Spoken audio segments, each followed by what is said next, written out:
Okey, cubaan 1, 2, 3. Assalamualaikum warahmatullahi wabarakatuh. Okey, baiklah. Hari ini cikgu akan menerangkan berkenaan dengan soalan akhir tahun tingkatan 3 kamu. Kita tengok beberapa soalan lah. Soalan 1, soalan 2. Okey, ini tak ada masalah. Cikgu anggap kamu reti buat sebab kamu betul dan cikgu nampak jalan kerja kamu.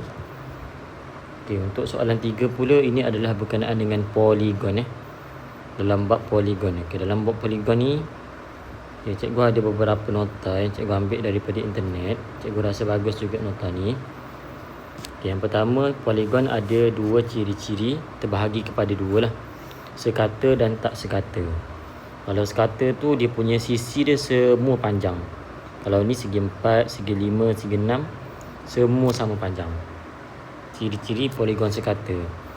Poligon sekata apabila sisi dia sama panjang, sudut pedalaman dia semua sama panjang.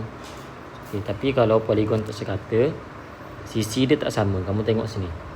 1, 2, 3, 4, 5. Ni sisi 5. Sisi 5 tapi panjang dia tak sama. Nampak?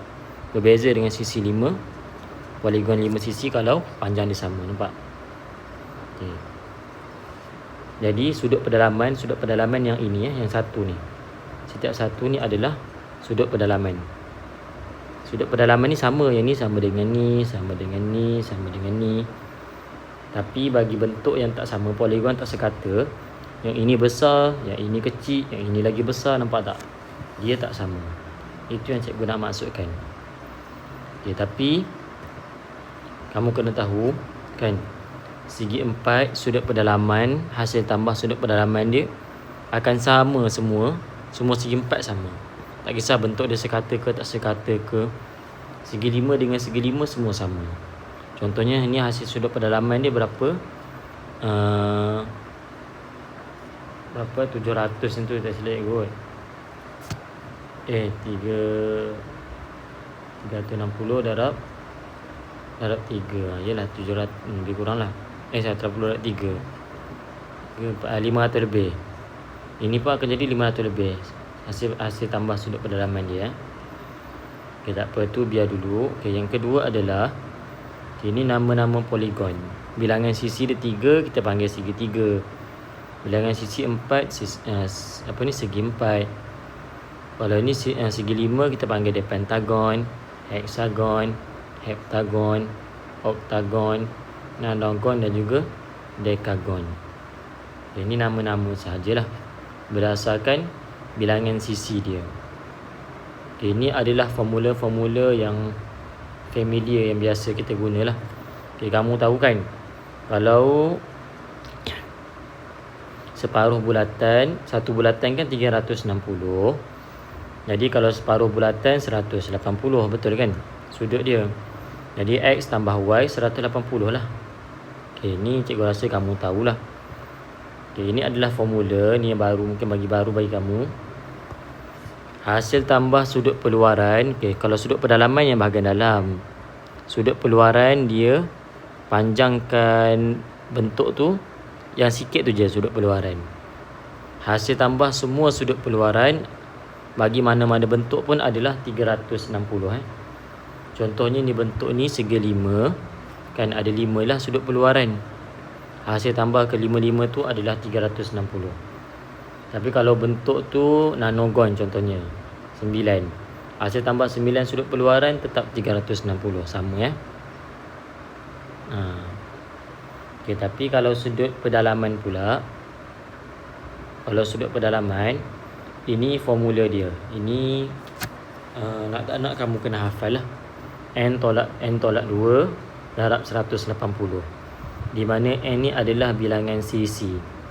Bilangan sisi Jadi kalau untuk segi 3, bilangan sisi dia segi 5. Pentagon bilangan sisi dia ada 3 lah. Ada 5 lah. 5 tolak 2 3. 3 darab 180 apa? 540 kan.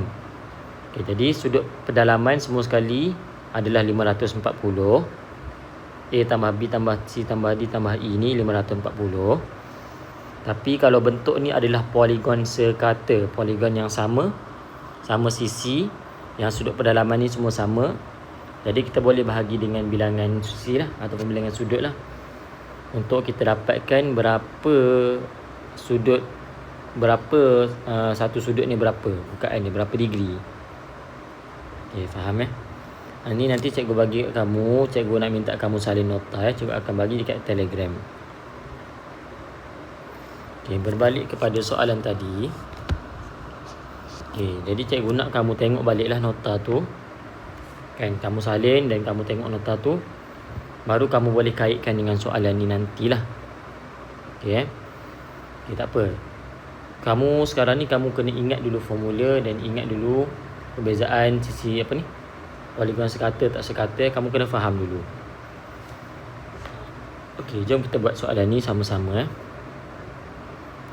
Okey, dia kata dia ni adalah 4 bucu daripada poligon tu dan poligon ni adalah regular poligon. Apakah maksud regular poligon? Poligon sekata. Dalam bahasa Melayu ni tak habis ni, dia tulis poligon je. Sepatutnya poligon sekata. Jadi apabila poligon sekata, maka kita tahulah sudut dekat sini 4x, maka dekat sini pun akan jadi 4x. Kan, faham tak? Jadi macam cikgu tunjuk tadilah, poligon sekata, hasil pendalaman sudut dia sama semua. Okay, dan kalau kamu tengok dekat sini, nampak tak? Yang ni kan separuh bulatan kan 180 darjah. Jadi 4x tambah x sama dengan 180 lah. Betul tak? Okay, jadi kamu bolehlah cari x. Jadi 5x sama dengan 180. Jadi x sama dengan 180 bagi 5 berapa ni? Sekejap, cikgu ambil kalkulator kejap.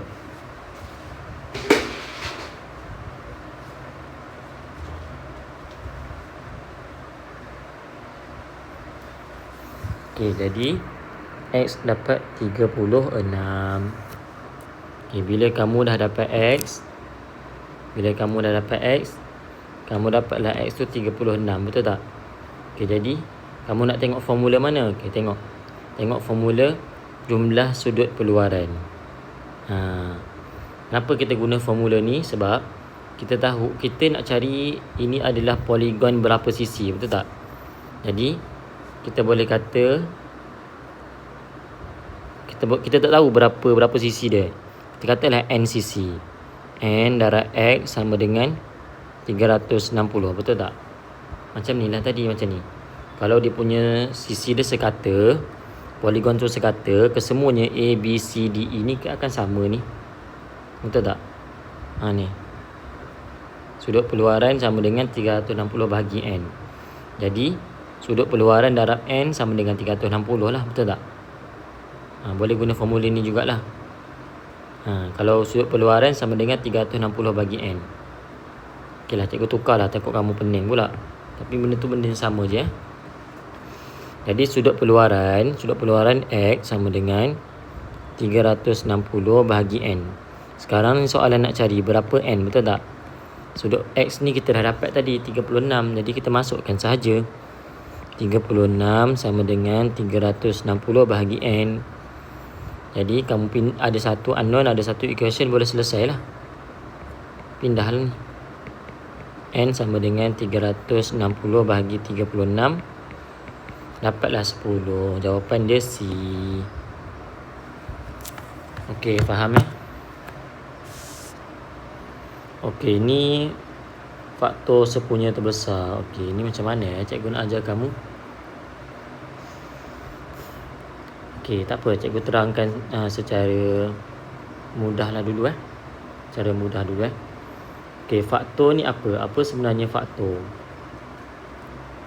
Okey, faktor ni adalah macam ni cakap contohnya 56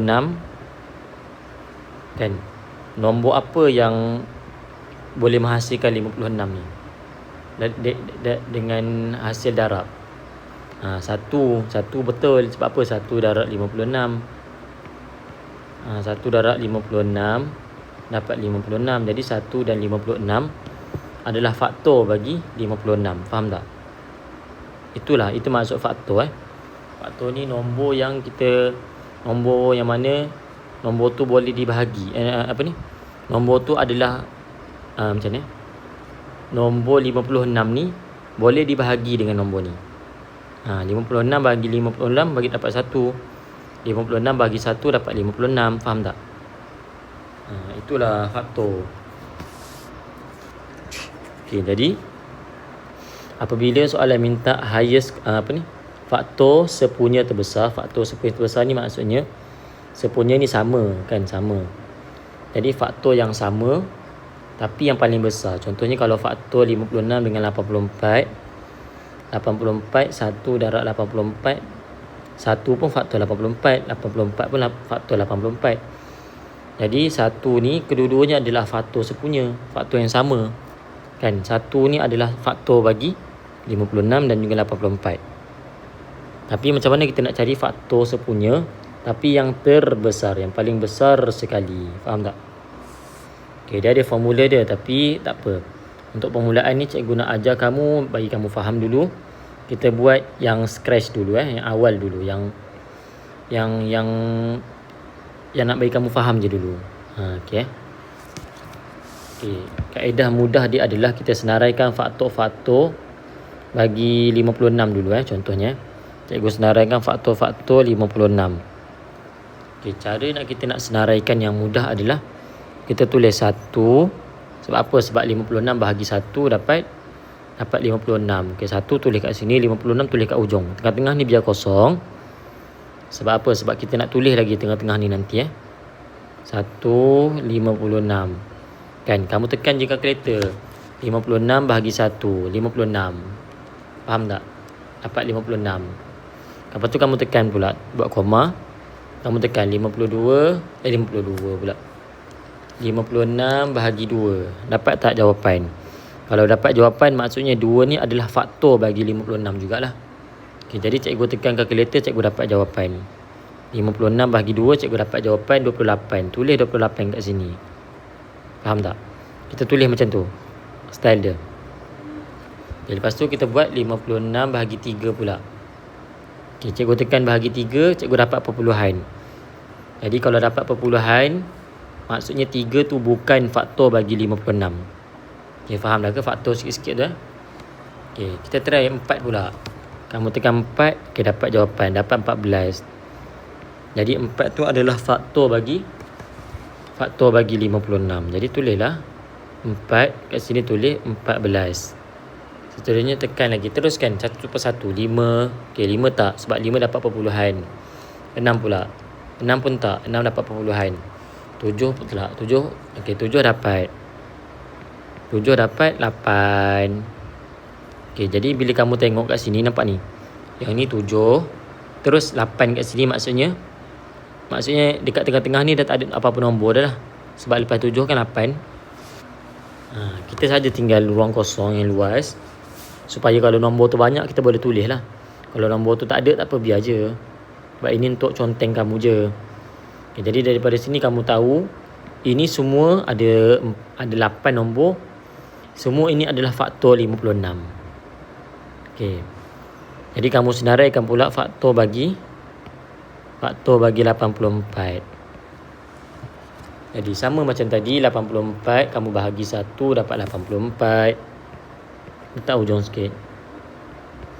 Okay, bahagi 2 dapat 42. Letak hujung sikit. Okay, bahagi 3 dapat tak? Okay, dapat 28. Tulis 3, tulis 28. Bagi 4 pula, 4 pun dapat 21. Bagi 5 tak ada, bagi 6 pun dapat 6, dapat 14. Ni nampak tak? Bila ruang kita tak cukup luas, dia akan tersempit tengah-tengah ni. Okey, tak apalah, kita buat tambah macam ni 7 rasa tak ada ni. 7 pun ada. 7 dengan 12. 8 pula, 8 tak ada. 9 tak ada ni. 10 tak ada. 11 tak ada. Tak ada, habislah. 7 dengan 12 je lah tengah-tengah ni. 7 dengan 12 boleh kot buat kat sini. Sempitkan dia sikit. 7 madam. 6, 7, 12. Okay, jadi ini kesemua nombor ni adalah faktor bagi 84. Okay, jadi kita nak cari faktor sepunya. Faktor sepunya adalah faktor yang sama, ingat. Jadi faktor sepunya cikgu bulatkan dengan warna biru. Sebab apa? Sebab ini nombor yang sama, nampak? 1 ada, 2 ada, 3 bukanlah. Sebab 3 tak ada dekat 56. 3 bukan faktor sepunya bagi 84 dan 56. Lagi mana lagi? 4 ni bukan 14, ni 4 ni.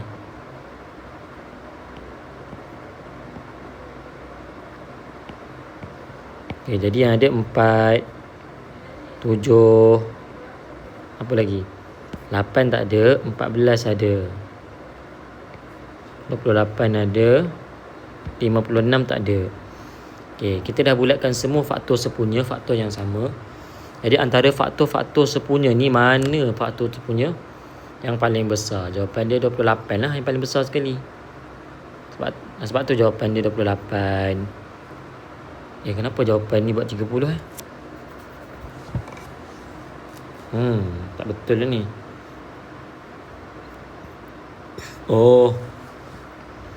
Okay, ni. M tolak 2 ni, M tolak 2. Faham tak? M tolak 2 ni adalah faktor sepunya terbesar. M tolak 2 ni adalah 28.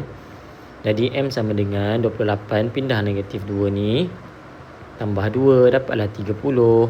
Sebab tu jawapan dia D. Okey, macam tu sahaja. Okey, lagi mana lagi yang kamu bulat-bulat ni? Nombor 7 kamu bulat. Okey, tapi nombor 7 ni betul pula. Okey, ni adalah ketaksamaan yang kita belajar baru ni. Jadi cikgu rasa tak perlulah cikgu nak explain sebab ketaksamaan ni bab yang kita tengah belajar. Okay, jadi cikgu akan record video by page lah. Sebab ni pun banyak ni, 2 soalan ni pun dah lama dah cikgu explain ni. Okay, nanti cikgu sambung explanation